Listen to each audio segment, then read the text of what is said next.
শুরু যা হোক, আমি বলতেছিলাম খেলাটা প্রধান না, খেলাটা একটা মাধ্যম যেটার মধ্য দিয়ে আমাদের মনন, আমাদের মন, আমাদের দেহ, আমাদের সত্তা এগুলো ঠিক থাকে, ঠিক পথে যায়। তবে লেখাপড়ার মধ্য দিয়ে আমরা জ্ঞান অর্জন করি, প্রজ্ঞা অর্জন করি। এই জ্ঞান এবং প্রজ্ঞার সমন্বয়ে এবং অভিজ্ঞতার মধ্য দিয়ে আমরা প্রকৃত মানুষ হয়ে উঠতে পারি এবং আমরা অনেক ভালো কন্ট্রিবিউট করতে পারি আমাদের পরিবারে, আমাদের সমাজে এবং আমাদের দেশে এবং সমগ্র পৃথিবীতে। তাই শুধু খেললে হবে না, কিন্তু খেলার পাশাপাশি যেন লেখাপড়ায় যেন অতিরিক্ত আমরা মন দিই।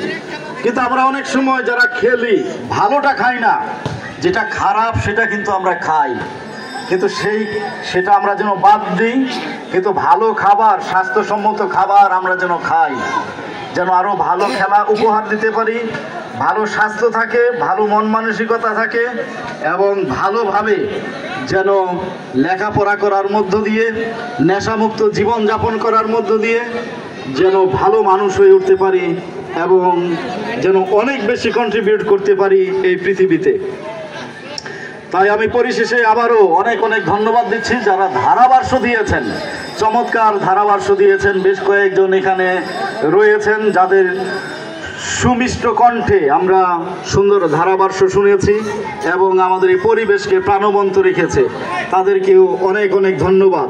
সকল দর্শকের প্রতি কৃতজ্ঞতা জানাই আপনাদের উপস্থিতির জন্যে এবং আপনাদের সার্বিক সহযোগিতার জন্যে।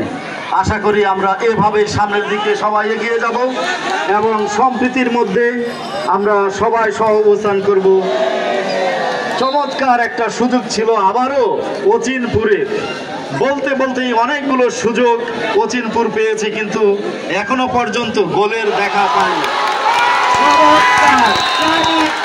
একটা গোল করেছে, চমৎকার। বলতে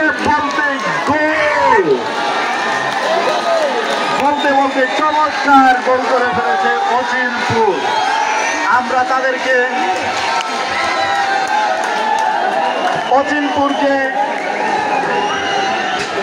অচিনপুরকে আমরা অভিনন্দন জানাই এবং বাকি খেলা আরো বেশি প্রতিযোগিতামূলক হবে বলে আমরা বিশ্বাস করি। তাহলে আসুন আমরা সবাই সেই বাকি খেলাটুকু আমরা উপভোগ করি।